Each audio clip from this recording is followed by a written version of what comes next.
بسم اللہ الرحمن الرحیم۔ السلام علیکم دوستو۔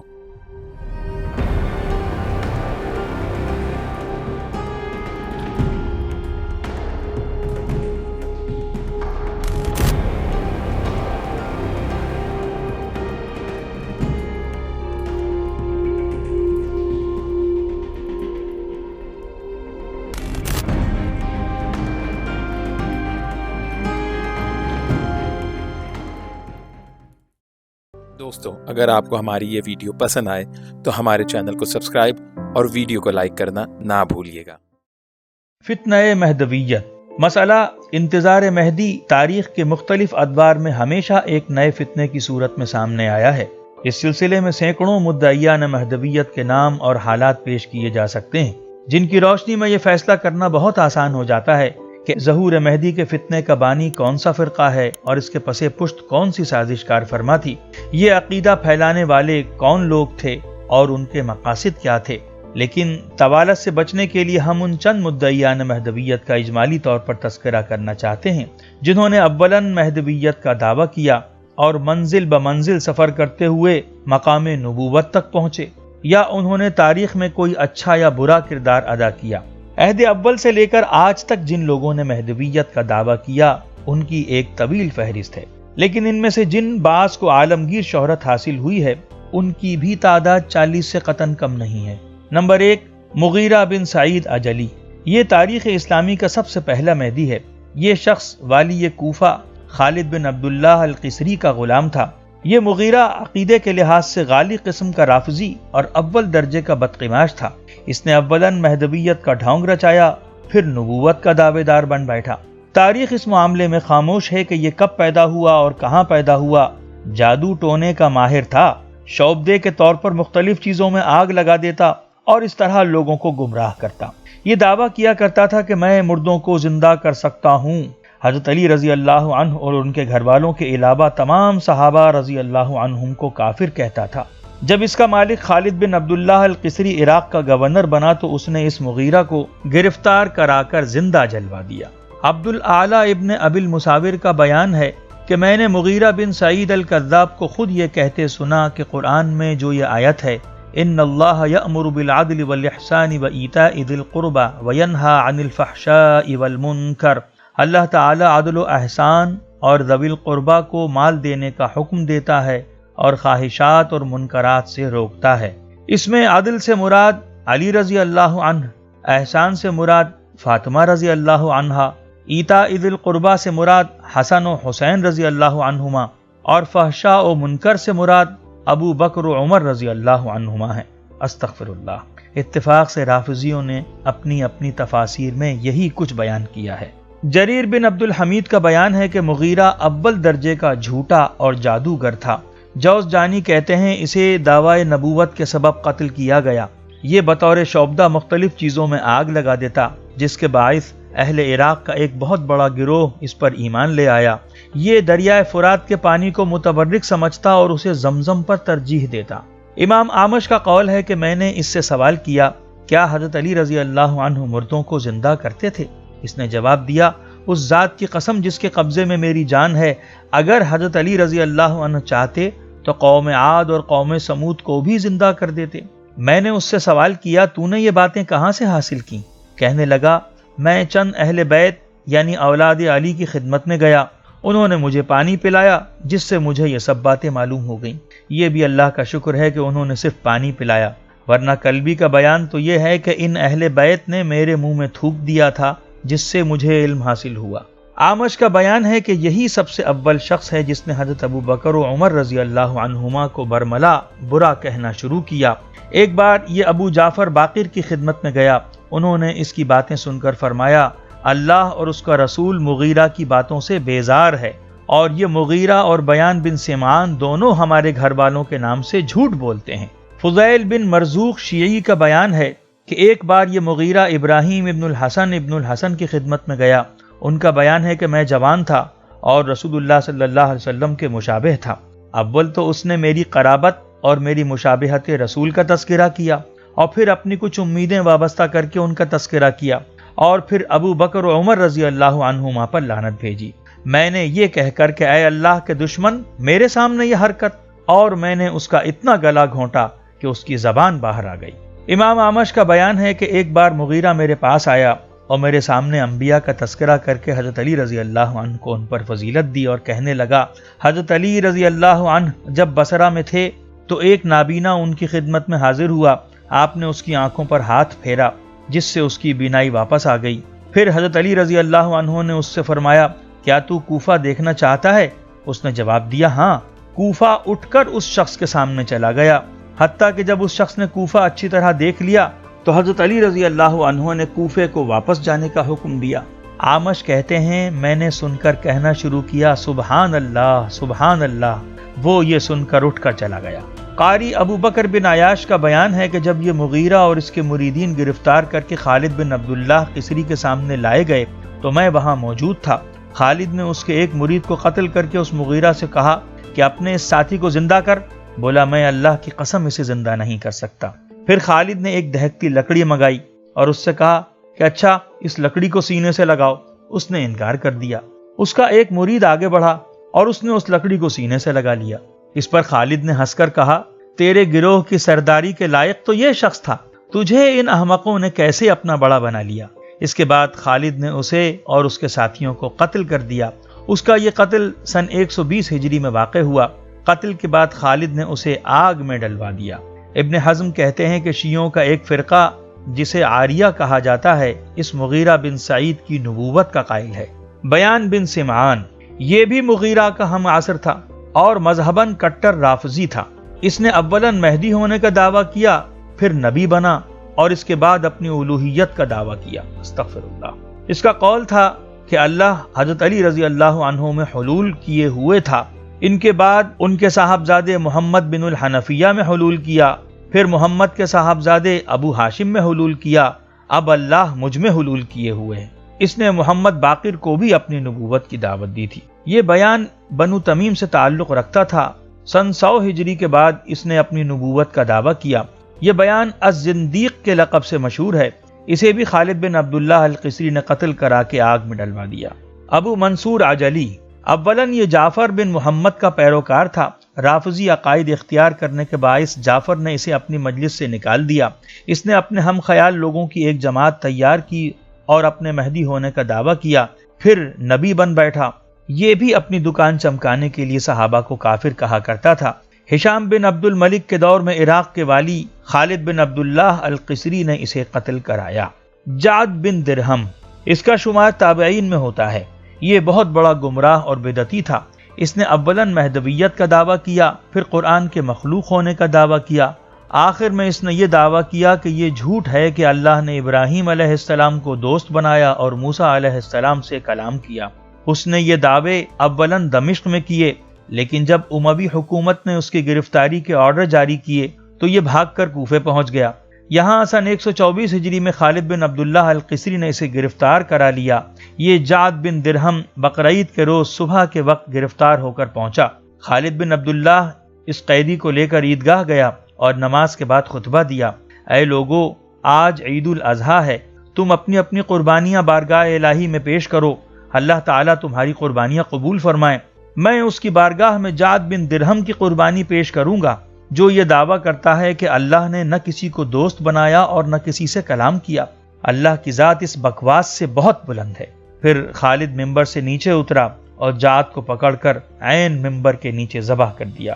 یہ واقعہ سن 124 میں پیش آیا، اسی لیے بیچارے خالد کو ظالم و ناصبی مشہور کیا گیا، اور غالباً اسی باعث اموی حکومت بھی بدنام کی گئی کہ انہوں نے رافضیوں کی اس قسم کی سازش کو پنپنے نہیں دیا۔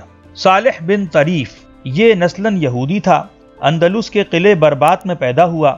جوان ہوا تو عبید اللہ معتزلی کی شاگردی اختیار کی، جادو ٹونے میں مہارت حاصل کی۔ سن 125 ہجری میں مہدی اکبر اور سن 127 میں اپنی نبوت کا دعویٰ کیا۔ بہت دنیا گمراہ ہوئی اور 47 سال تک ان لوگوں پر اس نے حکومت کی۔ آخر کار سن 173 ہجری میں اس کی موت واقع ہوئی۔ حافظ ابن حجر لکھتے ہیں کہ بربر کے علاقے میں اس کا گروہ ایک طویل عرصے تک قائم رہا۔ اس کے بعد اس کا ایک بیٹا نبی بن کر بیٹھ گیا۔ ابن حزم کا بیان ہے کہ سن 450 ہجری کے بعد اب بھی اس کے ماننے والے اس کی دوبارہ دنیا میں آمد کے منتظر ہیں۔ عبداللہ بن میمون الاہوازی، مہدویت اور نبوت کے مدعی عبداللہ بن میمون اہوازی کوفہ کے قریب ایک مضافاتی بستی اہواز میں پیدا ہوا۔ جعفر صادق اور ان کے بیٹے اسماعیل کی خدمت میں ایک طویل عرصہ گزارا۔ اسماعیل کی وفات کے بعد ان کے بیٹے محمد کی خدمت میں مصروف رہا۔ محمد کے انتقال کے بعد ان کے غلام مبارک کو اپنی دعوت کے لیے کوفہ روانہ کیا۔ جب ایک حلقہ تیار ہو گیا تو وہاں پہنچ کر اسماعیلی مذہب کی تبلیغ شروع کی۔ جب لوگوں کا اعتماد بڑھا تو اپنی مہدویت کا اعلان کیا۔ اس کا باپ مجوسی تھا جس نے باطنی فرقہ قائم کیا تھا۔ عبداللہ نے اپنے باپ کے مذہب مجوسیت کو ترک کر کے اسماعیلی فرقے کی دعوت کا آغاز کیا۔ شریعت کی پابندیوں کو ختم کر کے اپنی خود ساختہ شریعت کی بنیاد رکھی۔ جب مسلمان اس کے مقابلے کے لیے اٹھے تو بھاگ کر رے چلا گیا اور وہیں سن 200 ہجری میں مر گیا۔ ابن سبا، یہ عبداللہ بن سبا ہے، تاریخ کا مشہور زمانہ کردار۔ یہ نسلاً یہودی تھا، منافقانہ طور پر مسلمان ہوا اور مسلمانوں کو گمراہ کرنے کے لیے جال پھیلاتا رہا۔ اس نے اپنے مہدی ہونے کا دعویٰ کیا۔ تاریخ اسلامی میں رونما ہونے والے تمام فتنوں کا یہی ذمہ دار ہے۔ اسی نے خلافت علی رضی اللہ عنہ کا مسئلہ اٹھایا۔ حضرت عثمان رضی اللہ عنہ کے خلاف اسی نے تحریک چلائی۔ اسی نے سب سے اول حضرت علی رضی اللہ عنہ کی الوہیت کا عقیدہ پیش کیا۔ اسے اور اس کے ساتھیوں کو حضرت علی رضی اللہ عنہ نے جہنم واصل کیا۔ مہدی احمد کیال، فارسی عربی کا بڑا مقرر اور انشا پرداز احمد کیال بلخی بھی مہدویت کے چکر میں مبتلا ہوا اور اپنی سحر بیانی کے بلبوتے پر لوگوں کو گمراہ کرتا رہا۔ اس نے بھی ایک طویل عرصے تک مہدویت کا ڈھونگ رچائے رکھا۔ مورخین لکھتے ہیں اتنا بلند پایا مقرر تاریخ کے کسی دور میں نہیں پایا گیا۔ یہ اپنے دعوے پر ایسے دلائل پیش کرتا تاکہ سننے والے انہیں ماننے پر مجبور ہو جائیں۔ یہ مرتے دم تک لوگوں میں زہر پھیلاتا رہا، لیکن اس کی موت کے بعد اس کی جماعت قائم نہ رہ سکی۔ اس کی جائے پیدائش اور وفات کے بارے میں تاریخ قطعاً خاموش ہے۔ حمدان ابن الاشعث قرمط کوفہ کے ایک چاہکن کا بیٹا تھا، بیل کی سواری کا شوقین تھا۔ اسی باعث لوگ اسے قرمیت کہتے تھے، جس کا معرب قرمط ہے۔ اس نے سن 225 ہجری میں مہدویت کا دعویٰ کیا، احکام شریعت توڑ کر نئے احکامات جاری کیے، نماز، اذان وغیرہ ہر شے کو تبدیل کر دیا۔ جب اس حمدان کی جماعت میں اضافہ ہو گیا تو اس نے 12 نقیب متعین کیے جو مختلف اسلامی ممالک میں اس کی دعوت پر مامور کیے گئے۔ کوفہ کا گورنر حیزم اسے گرفتار کرنے میں کامیاب ہو گیا، لیکن حیزم کی لونڈی نے اسے فرار میں مدد دے کر رہا کرا دیا۔ اس کے بعد یہ خود تو ڈر کے مارے روپوش ہو گیا، لیکن اس کا قرمطی فرقہ دنیا بھر میں اپنی جڑیں پھیلانے میں کامیاب ہو گیا۔ اس کے پیروکاروں نے مشہور کر دیا کہ قرمط کو اللہ تعالیٰ نے زندہ آسمانوں پر اٹھا لیا ہے۔ یحییٰ ابن مہدی، سن 281 ہجری میں ایک شخص یحییٰ ابن مہدی نامی بحرین سے آ کر حمدان ابن اشعث کے مکان میں ٹھہرا۔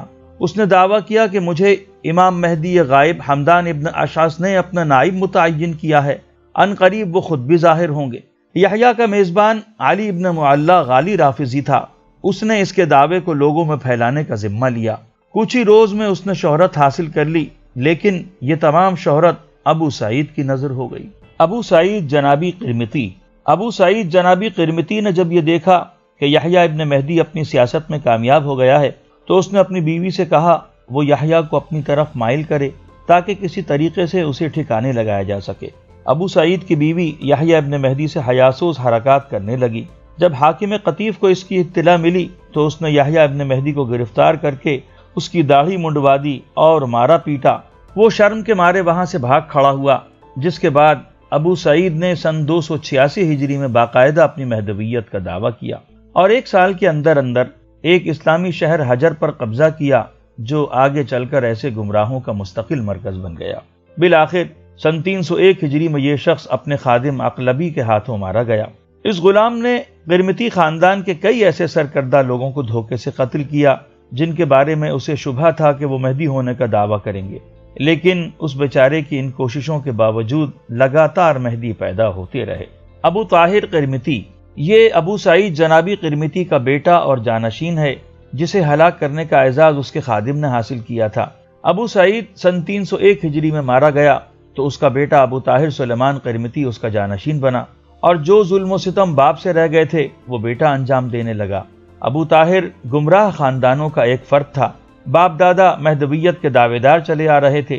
اس نے بھی کچھ عرصے تک مہدویت کا لبادہ اوڑھے رکھا، لیکن یہ دعویٰ اسے کچھ زیادہ پسند نہیں آیا، چنانچہ اس نے مہدویت کے بعد نبوت اور پھر الوہیت کا دعویٰ کیا۔ اس کا اقتدار پر قبضہ مسلمانوں کے لیے بہت تباہ کن ثابت ہوا۔ یہ ایک خطرناک گروہ کا فرد تھا، لیکن اس کے سنگدلانہ اقدام نے ظلم و ستم کے تمام سابقہ ریکارڈ توڑ ڈالے اور اس کے مظالم کے سامنے ہلاکو اور چنگیز خان کی بربریت بھی ہیچ نظر آنے لگی۔ جی ہاں، اسلام کو فتنہ تاتار سے بھی وہ نقصان نہیں پہنچا جو اس باطنی تحریک کے علم برداروں کے ہاتھوں اٹھانا پڑا۔ سن 312 ہجری میں مکہ معظمہ سے حاجیوں کا ایک قافلہ واپس آ رہا تھا۔ راہ میں ابو طاہر قرمطی کے حکم پر قرمطی فوج نے اس قافلے کا تمام مال و اسباب لوٹ لیا اور قافلے میں شامل تمام افراد کو موت کے گھاٹ اتار دیا۔ اس حادثے نے اتنی دہشت طاری کی کہ اگلے سال لوگ حج پر نہ جا سکے کیونکہ کسی کی جان محفوظ نہ تھی۔ ابو طاہر نے مسلمانوں کے متعدد علاقوں پر بزور شمشیر قبضہ کرنے کے بعد براہ راست خلافت بغداد کو للکارا۔ مسلمان اس کے نام سے کانپنے لگے۔ خلافت بغداد کا حال خود پتلا تھا، اس لیے ابو طاہر کی سرکوبی کے لیے کوئی بڑی کارروائی نہ ہو سکی۔ ابو طاہر نے اپنے صدر مقام حجیرہ میں ایک مسجد بنوائی جس کا نام دارالہجرت رکھا۔ مسجد جب مکمل ہو گئی تو اس پر یہ جنون سوار ہو گیا کہ مسلمانوں سے اپنے دارالہجرت کا حج کرائے۔ اس مقصد کے تحت اس نے یہ فیصلہ کیا کہ کسی ترکیب سے حجر اسود اکھاڑ کر مکے سے لایا جائے اور دارالہجرت میں نصب کیا جائے تاکہ مسلمانوں کو اس کی کشش یہاں کھینچ لانے کا ذریعہ ثابت ہو۔ اپنے اس ارادے کو عملی جامہ پہنانے کے لیے ابو طاہر نے فوج کی تنظیم نو کی اور فوجی بھرتی میں اضافہ کیا۔ اپنی طاقت میں کئی گنا اضافہ کرنے کے بعد اس نے سن 317 کو وہ مجرمانہ قدم اٹھایا کہ زمین و آسمان لرز کر رہ گئے، عرش الہی کانپ گیا۔ وہ اپنے صدر مقام الہجرہ سے ایک لشکر جرار کے ساتھ چلا اور چند روز بعد مکہ معظمہ کے باہر جا پہنچا۔ اہل شہر نے اسے کعبۃ اللہ پر حملے سے روکنے کی کافی کوشش کی اور حتی المقدور مقابلہ کیا، لیکن ان کی کوشش کارگر نہ ہو سکی۔ چنانچہ وہ دندناتا ہوا مکہ معظمہ پہنچا اور راہ میں آنے والی ہر رکاوٹ کو رونتا ہوا آگے بڑھا اور کعبۃ اللہ کے قریب جا پہنچا۔ اس شہر کا امن و امان تہو بالا ہو گیا، انسان گاجر مولی کی طرح کاٹ دیے گئے۔ اس نے شہر میں قتل عام کا حکم دے دیا۔ اس کے حکم پر ابھی یہ قتل عام جاری تھا کہ اس نے اپنی بدبختی کا مزید مظاہرہ کیا کہ اپنے گھوڑے پر سوار ننگی تلوار لیے ہوئے مسجد حرام میں داخل ہوا اور بڑی بے دردی سے نمازیوں کے قتل عام کا حکم دے دیا۔ پہلے ہی حملے میں 1000 نمازی شہید کر دیے گئے۔ پھر اس سنگدل انسان نے انسانوں کے قتل عام ہی پر اکتفا نہیں کیا بلکہ خانہ کعبہ کی مزید بے حرمتی پر کمر باندھ لی۔ اس نے مسجد حرام ہی میں شراب منگوا کر پی۔ اس کی حرکت پر نیم مردہ مگر زندہ دل مسلمانوں نے احتجاج کیا تو اس نے اپنے سدائے ہوئے گھوڑے کے سامنے سیٹی بجائی تو اس نے مسجد میں پیشاب کر دیا۔ اس کے بعد اس نے حکم دیا کہ شہر مکہ میں جو زندہ انسان نظر آئے اسے بلا تأمل موت کے گھاٹ اتار دیا جائے۔ شاہ عبدالعزیز نے تحفہ اثناء عشریہ میں تجزیہ کیا ہے کہ اس غارت گری میں 30,000 حجاج شہید ہوئے۔ مورخین کا بیان ہے کہ اس قتل عام کے دوران علی بن بابویہ نامی ایک شخص نے طواف جاری رکھا۔ اس جرم کی پاداش میں ہزاروں قرمطی اس پر ٹوٹ پڑے اور توحید کے اس پروانے کے ٹکڑے ٹکڑے کر دیے۔ اس کے بعد ابو طاہر قرمطی نے باقی رہ جانے والے مسلمانوں کو مخاطب کر کے کہا، اے گدھو، تم کہتے تھے یہ امن کا گھر ہے، اب وہ امن کیا ہوا؟ ہم نے جو چاہا کیا، جسے چاہا زندہ رکھا اور جسے چاہا پکڑ کر مار دیا۔ اس کے بعد امیر مکہ ابو محلب شرفاء شہر کا ایک وفد لے کر قرمطی کے پاس آیا اور اللہ کے نام پر باقی ماندہ حاجیوں کی جاں بخشی کی اپیل کی، مگر ابو طاہر نے ان شرفاء شہر کی سفارش قبول کرنے کے بجائے ان سب کو وہیں قتل کرا دیا۔ یہ نہ سمجھیے کہ قتل عام ہوتا رہا اور مکے کے مسلمان خاموش تماشائی بنے رہے۔ قتل عام بھی جاری رہا اور مسلمانان مکہ نے بھی ہمت نہ ہاری۔ وہ کٹتے رہے، مرتے رہے، مگر کب تک لڑتے؟ کتنے لوگ مرتے؟ شہداء کی لاشوں سے گلی کوچے بھر گئے۔ اب چند ہی نفوس باقی تھے جو مرنے مارنے پر تلے ہوئے تھے۔ جب ان کی مزاحمت کم ہوئی تو ابو طاہر کے اشارے پر اس کی فوج نے بیت اللہ کا دروازہ توڑ دیا۔ ابو طاہر نے آگے بڑھ کر غلاف کعبے کے ٹکڑے ٹکڑے کر دیے۔ ایک شخص کعبے کی چھت پر چڑھا اور میزاب کو اکھاڑنا چاہا۔ ایک مسلمان قیدی کی زبان سے بے ساختہ نکلا کہ اے اللہ، آپ کتنے حلیم ہیں کہ یہ سب کچھ برداشت کر رہے ہیں۔ اچانک وہ شخص نیچے گرا اور اس کا دماغ پاش پاش ہو گیا۔ دوسرا شخص اوپر چڑھا لیکن وہ بھی نیچے گر کر ختم ہو گیا۔ الغرض اسی طرح 7 شخصوں نے میزاب اکھاڑنے کی کوشش کی لیکن سب کا یہی حشر ہوا۔ ابو طاہر نے بیت اللہ کے اس خزانے پر بھی قبضہ کر لیا جس کے بارے میں روایات میں بیان کیا گیا ہے کہ اسے امام مہدی مسلمانوں میں تقسیم کریں گے۔ امام مہدی کو نہ تو آنا تھا اور نہ آئے، لیکن ایک رافضی مہدی نے وہ خزانہ اپنے فوجیوں کے حوالے کر دیا۔ روایات کا یہ حصہ کہ وہ خزانہ جو زمانہ جاہلیت سے محفوظ چلا آ رہا ہے اور سلاطین اسلامیہ جس میں اضافہ کرتے رہے ہیں، امام مہدی آ کر اسے تقسیم کریں گے، یہ تصور اس واقعے کے ساتھ ہمیشہ کے لیے ختم ہو گیا۔ اگرچہ اس تصور پر ہمارے ملا اب بھی ایمان رکھتے ہیں، تو انہیں یہ بھی تسلیم کرنا ہوگا کہ ابو طاہر قرمطی امام مہدی تھا، کیونکہ اس نے وہ تمام حرکات انجام دیں جو امام غائب آ کر انجام دیں گے۔ ابو طاہر کئی روز تک اس پتھر کو تلاش کرتا رہا جس پر حضرت ابراہیم علیہ السلام کا نقش پا ہے۔ اس کی تلاش کے لیے اس نے بہت سوں کا خون بہایا، لیکن کسی نے نہیں بتایا کہ وہ پتھر کہاں ہے۔ کہا یہ جاتا ہے کہ اس پتھر کو خادمان کعبہ نے وہاں سے نکلوا کر مکہ معظمہ کی گھاٹیوں میں لے جا کر چھپا دیا تھا۔ یہ واقعہ 14 ذی الحجہ سن 317 ہجری کو پیش آیا۔ مورخین کہتے ہیں کہ ابو طاہر 6 روز یا 11 روز مکہ مکرمہ میں رہا، اور ان تمام دنوں میں اللہ کے گھر میں لوٹ مار اور قتل و غارت کا سلسلہ برابر جاری رہا۔ ابو طاہر کے حکم سے قبہ زمزم کو گرا دیا گیا۔ اس کے بعد وہ حجر اسود اکھاڑ کر اپنے دارالحکومت دارالحجیرہ لے گیا۔ حجر اسود کو اس نے اپنے دارالحجیرہ کی مسجد کے مغربی دروازے کے قریب نصب کرا دیا، اور مکہ معظمہ میں حجر اسود کی جگہ خالی رہ گئی۔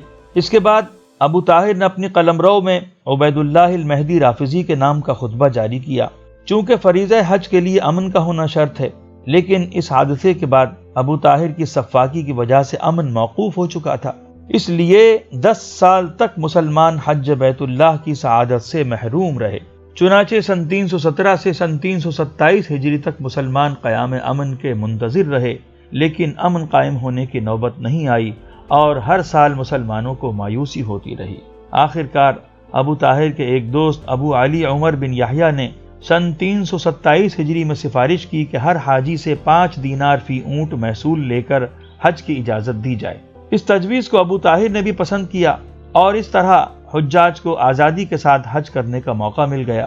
یہ پہلا ٹیکس تھا جو حاجیوں کو حج کی ادائیگی کے لیے ادا کرنا پڑا۔ اس کے بعد یہ رسم جاری ہو گئی۔ فرق صرف اتنا واقع ہوا کہ ابو طاہر نے یہ ٹیکس اونٹ پر عائد کیا تھا، اب یہ ٹیکس حاجیوں کی ذات پر عائد ہوتا ہے۔ کئی سال بعد خلیفہ بغداد کے ایک حاجی محمد بن یاقوت نے ایک خط کے ذریعے ابو طاہر سے یہ مطالبہ کیا کہ اگر وہ حاجیوں کے ساتھ تعرض کرنا چھوڑ دے اور حجر اسود واپس کر دے تو خلیفہ بغداد ان تمام علاقوں پر اس کا قبضہ تسلیم کریں گے جو اس نے بزور شمشیر مسلمانوں سے حاصل کیے ہیں۔ ابو طاہر نے جواب دیا کہ آج کے بعد حاجیوں سے کوئی تعرض نہ کیا جائے گا، لیکن حجر اسود کی واپسی کے بارے میں اس نے کوئی جواب نہیں دیا۔ بالآخر جب ابو طاہر کو یہ یقین ہو گیا کہ حجر اسود دارالحجیرہ میں نصب کرنے کے باوجود یہاں کوئی مسلمان حج کے لیے نہیں آتا، تو یہ نرم پڑ گیا۔ اس سے قبل خلیفہ عباسی حجر اسود کی واپسی کے لیے اسے 50,000 دینار دینے کو تیار تھا، لیکن اس نے انکار کر دیا تھا۔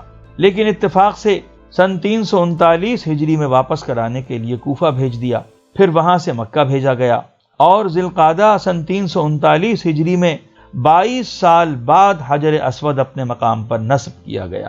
ابن کثیر لکھتے ہیں بہت سے لوگوں نے بیان کیا ہے کہ قرمط جب حجر اسود کو اکھاڑ کر لے گئے تو راہ میں کچھ دیر کے بعد اونٹ تھک کر بیٹھ جاتا اور اس کے کوہان میں زخم پیدا ہو جاتا تو فوراً دوسرا اونٹ تبدیل کیا جاتا، لیکن واپسی کے وقت ایک اونٹ اسے لے کر آیا اور اسے کوئی تکلیف نہیں ہوئی۔ زکرویہ ابن ماہروق قرمطی مذکورہ گمراہوں کے طبقے کا ایک فرد تھا جس نے خمینی کی طرح مہدی کے ایلچی اور نائب ہونے کا دعویٰ کیا، اور بہت سے لوگوں نے اس کے ہاتھ پر بیعت کر لی۔ خلیفہ معتضد عباسی کے دور میں اس کے غلام رصافہ نے اس زکرویہ کے خلاف فوج کشی کی، لیکن زکرویہ کامیاب رہا۔ دوسری دفعہ احمد بن تائی کے غلام شبلی نے اس کے مقابلے میں فوج اتاری اور زکرویہ کو گرفتار کر لیا، لیکن وہ کسی طرح رہا ہو کر فرار ہو گیا اور ایک عرصے تک روپوش ہو گیا۔ یحییٰ بن زکرویہ کے بعد اس کے بیٹے یحییٰ بن زکرویہ نے بھی دعوی مہدویت کیا اور ایک طویل عرصے تک حکومت اسلامیہ کے خلاف سرگرم عمل رہا، مگر جب خلیفہ مکتفی کو معلوم ہوا کہ اس کی جمعیت بہت بڑھ گئی ہے تو اس نے یحییٰ کے خلاف فیصلہ کن جنگ کا حکم دے دیا۔ آخرکار کئی جنگی مارکوں کے بعد سن 293 ہجری میں خلیفہ مکتفی کے ایک سپہ سالار کے ہاتھوں یہ یحییٰ مارا گیا۔ زکرویہ ابن ماہروق قرمطی اس دوران زکروہ قرمطی جو ایک طویل عرصے تک روپوش رہا تھا دوبارہ ظاہر ہو گیا اور اس نے حاجیوں کے کئی قافلے لوٹ لیے۔ خلیفہ مکتفی نے اس کی سرکوبی کے لیے متعدد لشکر بھیجے مگر سب ناکام رہے۔ اس نے لشکر کشی کے جواب میں موسم حج میں کئی ہزار حجاج تہ تیغ کرائے۔ بالآخر خلیفہ نے وصیف کی سرکردگی میں ایک بڑی فوج اس کی سرکوبی کے لیے روانہ کی۔ لڑائی کے دوران وہ زخمی ہو کر گرفتار ہوا اور 6 روز بعد مر گیا۔ یحییٰ ابن زکروہ، اس کا نام بھی اتفاق سے یحییٰ ابن زکروہ ہے۔ یہ بڑا متقی اور پارسا انسان تھا۔ لوگ اس کی نیکی اور تقوی کی قسم کھاتے تھے۔ بے پناہ حافظے کا مالک اور آتش نوا خطیب تھا۔ اس نے بھی مہدویت کا دعویٰ کیا۔ اس کے زہد و تقوی اور پارسائی کو دیکھتے ہوئے لاکھوں افراد اس کے مرید ہو گئے۔ سن 289 ہجری میں اس نے مزید قدم آگے بڑھایا اور اپنی مہدویت کبریٰ کا دعویٰ کیا، یعنی اب تک جو مہدی گزرے تھے وہ چھوٹے موٹے مہدی تھے۔ اس نے بھی مسلمانوں کا بے پناہ قتل عام کیا۔ آخر کار سن 290 ہجری میں میدان جنگ میں مارا گیا۔ حسین ابن زکروہ، زکروہ کا ایک بیٹا حسین نامی تھا۔ اس نے بھی مہدویت کا دعویٰ کیا۔ بادیہ نشینوں کے اکثر قبائل نے اس کی پیروی اختیار کی۔ اس کے چہرے پر ایک تل تھا جسے یہ اللہ کی نشانی بتاتا تھا۔ اس تل کے باعث صاحب الشامہ کے لقب سے مشہور ہوا۔ اس کے مظالم کی داستان بھی بڑی شرمناک ہے، لیکن اس کی موت کے بارے میں معلوم نہ ہو سکا کہ کب اور کہاں فوت ہوا۔ عبید اللہ المہدی، مدعی مہدویت اور مجوسی خاندان کے چشم و چراغ عبداللہ ابن میمون احوازی کے بیٹے عبید اللہ نے بھی اپنی خاندانی روایات کے مطابق مہدویت کا دعویٰ کیا، کئی علاقوں پر قبضہ کیا اور 24 سال حکومت کر کے سن 322 ہجری میں دنیا سے کوچ کر گیا۔ مہدی ابو عبداللہ، مہدیوں کی اس نسل کا بدقماش انسان تھا۔ اس نے بھی مہدی موعود ہونے کا دعویٰ کیا، کئی معرکے لڑے اور اسلامی سلطنتوں کے لیے تباہی کا باعث بنا رہا۔ آخر کار اس کی سلطنت میں اتنا اضافہ ہوا کہ یہ افریقہ پر قابض ہو گیا اور خود کو امیر المؤمنین کہلانے لگا۔ انجام کار یہ بھی ایک جنگ میں مارا گیا۔ عبید اللہ المہدی، اس قبیلے کا ایک اور فرد عبید اللہ نے بھی مہدویت کا دعویٰ کیا۔ اس کے واقعات بھی نہایت طویل اور شرمناک ہیں۔ اس نے بھی کئی معرکے سر کیے اور 50 سال حکومت کر کے سن 356 ہجری میں مر گیا۔ ابو علی منصور حاکم بامر اللہ، یہ بھی اسی طبقہ مہدویت کا ایک فرد تھا۔ سیوطی کے بقول یہ تمام زندیقوں کا سرتاج تھا۔ سن 386 تک برسر اقتدار رہا۔ اس کے مظالم کی کوئی حد و نہایت نہ تھی۔ مورخین کا دعویٰ ہے کہ فرعون مصر کے بعد اس سے بڑا ظالم اور جفاکار انسان مادر گیتی نے جنا ہی نہیں، لیکن اس کے باوجود اسے اپنے مہدی ہونے کا دعویٰ تھا۔ اس کے ہم مشرب لوگ اس کی پرستش کرتے تھے۔ اس نے اسلام کو جتنا رسوا کیا، تاریخ میں اس کی کوئی مثال ڈھونڈے سے نہیں ملتی۔ یہ اپنی بہن کے اشارے پر اس کے غلاموں کے ہاتھوں قتل ہوا۔ یہ واقعہ شوال سن 411 ہجری میں پیش آیا۔ پھر حاکم کے قتل کے بعد اس کی بہن بنت الملک ملک کی نگراں بنی۔ حسن بن صباح اسلام میں ایک خوفناک فرقہ پیدا کرنے والا انسان ہے۔ اس کے حالات نہایت دلچسپ اور حیرت انگیز ہیں کہ انسان کے رونگٹے کھڑے ہو جاتے ہیں۔ ایک زمانہ اس کے نام سے کانپتا رہا ہے۔ اس کے حالات سے تاریخ بھری ہوئی ہے۔ یہ بھی مدعی مہدویت تھا۔ اس کے پیروکار کئی صدی تک حکمرانی کرتے رہے، حتیٰ کہ ہلاکو خان نے ان کے مرکز کو ختم کیا۔ حسن بن صباح کی جنت اشداد کی جنت کی طرح مشہور ہے۔ اسی کا فرقہ اسماعیلیہ کہلاتا ہے۔ سر آغا خان اسی حسن بن صباح کی اولاد ہیں۔ شمس تبریز اور لال شہباز قلندر اسی فرقے سے تعلق رکھتے تھے۔ کہا جاتا ہے کہ جلال الدین رومی نے بھی شمس تبریز کی تقلید میں یہ مسلک اختیار کیا تھا۔ واللہ اعلم۔ محمد بن عبداللہ تومرت حسنی، محمد بن عبداللہ تومرت حسنی سن 485 ہجری میں پیدا ہوا اور سن 514 ہجری میں اپنی مہدویت کا دعویٰ کیا۔ یہ شخص انتہائی نیک اور پارسا انسان تھا۔ اس کی فتوحات بھی طویل ہیں جن کی تفصیل کی یہاں گنجائش نہیں۔ سن 524 ہجری میں اس نے اپنے رفیق کار عبد المؤمن کو اپنا جانشین بنایا اور کہنے لگا میرا آخری وقت آن پہنچا ہے، اور اس کے بعد انتقال کر گیا۔ اس نے اپنی جماعت کو موحدین کا نام دیا تھا، اور سچی بات تو یہ ہے کہ اس کے پیروکار نیکی اور پارسائی کا اعلیٰ نمونہ تھے اور امر بالمعروف اور نہی عن المنکر پر سختی سے عمل کرتے تھے۔ گویا یہ ایک معروف قسم کا مہدی نہ تھا، بلکہ لغوی لحاظ سے خود کو مہدی کہتا تھا اور مسلمانوں کی اصلاح کرنا چاہتا تھا۔ محمود واحد گیلانی، یہ ایرانی اعجمیت کی پیداوار تھا اور چاہتا تھا کہ اسلام کو بدل کر اس پر اعجمیت کی چھاپ لگا دی جائے۔ اس کے عقائد بھی دیگر مہدیوں کی طرح عجیب و غریب تھے۔ یہ تناسخ اور حلول کا قائل تھا۔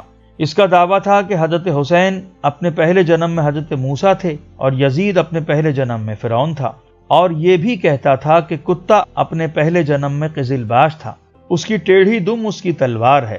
اس کا دعویٰ تھا کہ دریائے فرات کا پانی آب زمزم سے افضل ہے۔ یہ ایک ایسا مہدی تھا جو خود کو خدا بھی کہتا تھا۔ بنیادی طور پر یہ آتش پرستی سے متاثر تھا۔ شاہ عباس صفوی کے ہاتھوں اس کے فتنے کا قلاقمہ ہوا۔ احمد ابن عبداللہ سن 658 ہجری میں قاہرہ میں پیدا ہوا۔ اس کی زندگی کا ابتدائی حصہ تصوف میں گزرا، حتیٰ کہ صاحب کشف و کرامت مشہور ہو گیا۔ اس منزل پر پہنچنے کے بعد اس نے مہدویت کا دعویٰ کیا۔ حکومت وقت نے اسے گرفتار کر کے جیل میں ڈال دیا۔ پھر ایک شخص کو اس کے قتل پر مامور کیا گیا۔ قاتل کے ہاتھ شل ہو گئے، نتیجتاً زہر دیا گیا، لیکن اس کا بھی کوئی اثر نہ ہوا۔ اس کے بعد اسے پاگل خانے بھیج دیا گیا، وہاں بھی اسے ایک بار زہر پلایا گیا، مگر یہ ہلاک نہ ہوا۔ بالآخر اللہ تعالیٰ نے اسے توبہ کرنے کی توفیق عطا فرمائی۔ چونکہ اللہ تعالیٰ کو اس کے حق میں بہتری منظور تھی، اسی لیے اسے ہر شے سے محفوظ رکھا۔ اس نے 80 سال کی عمر میں سن 740 ہجری میں وفات پائی۔ اویس مہدی۔ اس مہدویت کے مدعی اویس نامی شخص کے دور کا پتہ نہیں چلتا کہ اس نے کس زمانے میں مہدویت کا دعویٰ کیا۔ اس کا نام اویس تھا اور ترکی کا باشندہ تھا۔ اس کا تذکرہ ملا علی قاری نے اپنی کتاب شرف الوردی میں کیا ہے، جو انہوں نے 965 ہجری میں تحریر کی تھی۔ یہ بہت نیک اور پارسا انسان تھا۔ اس کے حلقے میں 10 خلفاء تھے۔ سلطان بایزید کے دور میں اس نے اپنے مریدوں سے کہا کہ مجھے بذریعہ کشف معلوم ہوا ہے کہ میں مہدی ہوں، تم مراقبہ کرو۔ خلفاء نے مراقبے کے بعد اس کی تائید کی۔ سلطان بایزید بہت سیدھا سادہ نیک انسان تھا۔ اس نے ان سے کہا کہ تم اپنی مہدویت کا اعلان کرو، میں تمہارا ساتھ دوں گا۔ اویس نے دوبارہ مراقبہ کیا اور کہنے لگا، مجھے کشف سے معلوم ہوا ہے کہ میرے دل میں پیدا ہونے والا خیال القائے شیطانی تھا، القائے رحمانی نہ تھا، لہٰذا مہدویت کا دعویٰ کرنا غلط ہوگا۔ اس طرح اس نے اپنے دعوی مہدویت سے خود راہ فرار اختیار کر لی، اور اللہ تعالیٰ نے اس کے فتنے سے امت کو محفوظ رکھا۔ گویا یہ عبوری حکومت کی طرح عبوری مہدی تھا۔ عبداللہ نیازی افغانی۔ سید محمد جون پوری کے فرقے کے ایک پیروکار عبداللہ نیازی افغانی نے بھی مہدویت کا دعویٰ کیا، لیکن یہ دعویٰ صرف زبانی حد تک محدود رہا۔ ایک روز جلال الدین اکبر نے اس سے علیحدگی میں اس کے دعوے کے بارے میں سوال کیا تو اس نے جواب دیا، مجھے یہ فرقہ اچھا لگتا تھا اس لیے میں اس میں شامل ہو گیا، اب میں اس سے بیزار ہوں۔ اکبر نے اس کی بڑی قدر و منزلت کی۔ سن 993 میں جب اکبر اٹک گیا تو اس نے نیازی کو دوبارہ بلایا اور گزر اوقات کے لیے کچھ جاگیر دی، مگر اس نے لینے سے انکار کر دیا، لیکن اس کے باوجود اکبر نے فرمان جاری کر دیا۔ معلوم ہوتا ہے کہ اس نے مہدویت سے توبہ کر لی تھی، کیونکہ اس کی باقی عمر یاد الہی اور توکل و انکسار میں گزری ہے۔ سن 1000 ہجری میں 90 سال کی عمر میں اس کا انتقال ہوا۔ اس فرقے نے کافی ترقی حاصل کی، مگر اس فرقے کی گمراہی بڑھتی رہی جو خود سید محمد جون پوری میں نہ تھی۔ حاجی محمد فراہی۔ جون پوری کے فرقے کے ایک فرد حاجی محمد فراہی نے بھی مہدویت کا دعویٰ کیا۔ اس نے سید محمد جون پوری کی شریعت کی، جو اس کے پیروکاروں نے اسے نبوت کا درجہ دے کر خود ہی وضع کر لی تھی، تبلیغ و تلقین کرتا رہا۔ آخر کار اپنے مذہبی دکانداروں کے ہاتھوں مارا گیا۔ جون پوری فرقہ آج بھی موجود ہے۔ اس کے اثرات حیدرآباد دکن میں پائے جاتے ہیں۔ جلال الدین اکبر۔ جلال الدین اکبر مغل اعظم میں بھی مہدویت کے جراثیم پائے جاتے تھے۔ اس کے تذکرے میں جا بجا اس کے دعوے کی جھلک ملتی ہے، لیکن بحیثیت مہدی اسے شہرت نہیں ملی۔ اس کی بادشاہت مہدویت پر غالب رہی۔ یہ اپنے دور کا بدترین بادشاہ تھا۔ اس نے دین الہی جاری کیا، لوگوں سے خود کو سجدہ کراتا اور خود صبح اٹھ کر سورج کی پرستش کرتا۔ دنیا کے ہر مذہب کا رنگ اس پر چھایا ہوا تھا۔ شہزادہ سلیم یعنی جہانگیر بادشاہ کی ایک روایت کے مطابق مفتی میراں صدر جہاں کے اصرار پر اکبر نے مرتے وقت کلمہ اسلام پڑھا تھا، یعنی ان کہی کہہ لی تھی، لیکن بعض مورخین کہتے ہیں کہ کلمہ نہیں پڑھا تھا بلکہ اللہ کا نام لیا تھا، اور اتفاق سے اس کے تذکرے میں یہ بھی پایا جاتا ہے کہ وہ اللہ اکبر کا مطلب یہ بیان کرتا تھا کہ اکبر اللہ ہے۔ اب اللہ ہی بہتر جانتا ہے کہ اس نے کس اللہ کا نام لیا تھا۔ سن 1014 میں اس کا انتقال ہوا۔ سید محمد بخش جون پوری۔ اس کے بارے میں مشہور ہے کہ وہ مغلوب الحال اولیاء میں سے تھے۔ ایک دفعہ عالم وجد میں سنا کہ کوئی کہہ رہا ہے انت مہدی، کہ تو مہدی ہے۔ اس سے وہ سمجھ بیٹھا کہ میں مہدی ہوں، لہٰذا اپنے مہدی ہونے کا دعویٰ کر دیا۔ اگرچہ آخر عمر میں اس نے مہدویت سے توبہ کر لی، لیکن پیروکار دو فرقوں میں تقسیم ہو گئے۔ ابو العباس احمد ابن عبداللہ سجلماسی، اس کا پورا نام ابو العباس احمد ابن عبداللہ ابن محمد ابن عبداللہ سجلماسی ہے۔ یہ ابن ابی محلہ کے نام سے مشہور تھا، مراکش کا باشندہ تھا۔ یہ مغرب کا مہدی کہلاتا تھا۔ یہ مراکش کے ایک قصبے سجلماسا نامی علاقے میں پیدا ہوا۔ شروع میں لوگوں کو نیکی کی تعلیم دیتا رہا۔ اس نے بھی اپنے دشمنوں کا ڈٹ کر مقابلہ کیا، مگر انجام کار سن 1032 ہجری میں مراکش میں لڑتا ہوا مارا گیا۔ اس کی لاش چوراہے پر لٹکا دی گئی۔ اس کے ساتھیوں کے سر برس ہا برس چوراہے پر لٹکے رہے۔ اس دور کے مشہور فقیہ ابو زکریا نے اس کے قتل کا حکم دیا تھا۔ احمد ابن علی محیرثی یمن کے ایک قصبے محیرث میں پیدا ہوا اور مہدویت کا دعویٰ کیا۔ آخر عمر میں مکہ معظمہ کا رخ کیا اور سن 1050 کو مکہ معظمہ میں انتقال کیا۔ بلا کا ذہین انسان تھا، شعر و سخن میں اپنے دور میں بے مثال تھا۔ محمد مہدی ازمکی ازمک نامی ایک گاؤں میں پیدا ہوا اور مہدویت کا دعویٰ کیا۔ بے شمار لوگ اس کے سبب گمراہ ہوئے۔ امیر احمد خان کرد کی فوج اس کے مقابلے کے لیے نکلی۔ وہ خود تو میدان سے بھاگ گیا مگر اس کا بھائی پکڑا گیا۔ احمد خان کی فوج نے ازمک کی اینٹ سے اینٹ بجا دی۔ کچھ عرصے بعد جب مہدی پکڑا گیا تو اسے دربار میں پیش کیا گیا۔ وہ علماء کے دلائل کے سامنے دم بخود ہو کر تائب ہو گیا۔ برزنجی کا بیان ہے کہ اس کے تائب ہونے کے بعد میں سن 1070 ہجری میں اسے دیکھنے گیا۔ میں نے اسے بڑا عابد، پرہیزگار، بہت ریاضتیں کرنے والا، اکل حلال کا پابند اور حرام چیزوں سے بہت دور پایا۔ مہدی محمد عمادی سن 1075 میں کردستان کے ایک علاقے عمادیہ میں ایک شخص عبداللہ نامی نے دعویٰ کیا کہ میں حسنی سید ہوں۔ پھر اس نے اپنے لڑکے کا نام محمد رکھ کر بیٹے کے مہدی ہونے کا دعویٰ کر دیا۔ بے شمار اشخاص اس کے پیروکار بن گئے۔ اس زمانے میں ایک سباتائی یہودی نے اپنے مسیحا ہونے کا دعویٰ کر دیا۔ لوگوں میں مشہور ہو گیا کہ امام مہدی اور حضرت مسیح علیہ السلام دونوں دنیا میں تشریف لے آئے ہیں۔ عبداللہ نے کئی علاقوں پر بزور قبضہ کر لیا۔ یہ صورتحال دیکھ کر والی موصل نے اس کے خلاف لشکر کشی کی۔ انجام کار امام مہدی کے والد محترم عبداللہ گرفتار ہو کر آ گئے۔ انہیں سلطان محمد چہارم کے سامنے پیش کیا گیا تو عبداللہ نے اپنے بیٹے کی مہدویت سے فوراً انکار کر دیا۔ اللہ نے بیٹے کو بھی توبہ کی توفیق دی۔ سلطان نے بیٹے اور باپ دونوں کو معاف کر دیا۔ علی محمد باب مرزا علی محمد باب شیرازی نے بھی مہدویت کا دعویٰ کیا۔ یہ شخص یکم محرم سن 1235 ہجری کو شیراز میں پیدا ہوا۔ اس کے پیروکاروں میں ایران کے بڑے بڑے اہل علم شامل ہو گئے تھے۔ اس کی علمی جہالتوں سے ایرانی ادب بھرا پڑا ہے۔ اس کے بہت سے جانشین پیدا ہو گئے اور اس طرح بابی مذہب کا آغاز ہو گیا۔ اس کے بعد ایران میں جتنے مہدی اور فرضی نبی تیار ہوئے ان سب نے اس باب کی تقلید کی۔ اس کا استدلال بہت زوردار ہوتا۔ قرۃ العین زرین تاج المعروف بقرۃ العین بھی ان عجوبہ روزگار لوگوں کی فہرست میں شامل ہے جنہوں نے مہدویت کا دعویٰ کیا۔ یہ دراصل باپ کی پیروکار تھی۔ اس نے اپنا سب کچھ باپ کے لیے قربان کر دیا تھا۔ یہ باپ کا خط پڑھ کر بن دیکھے ایمان لے آئی تھی۔ اس نے باپ کے لیے دنیا جہان کو چھوڑ دیا تھا۔ بڑی ذہین عورت تھی۔ اس کا فارسی کلام فارسی شعراء کے مجموعی کلام پر حاوی نظر آتا ہے۔ اس کے باوجود اس نے خود مہدی ہونے کا دعویٰ کیا۔ اس کو باغ لالازار میں گلا دبا کر ہلاک کر دیا گیا۔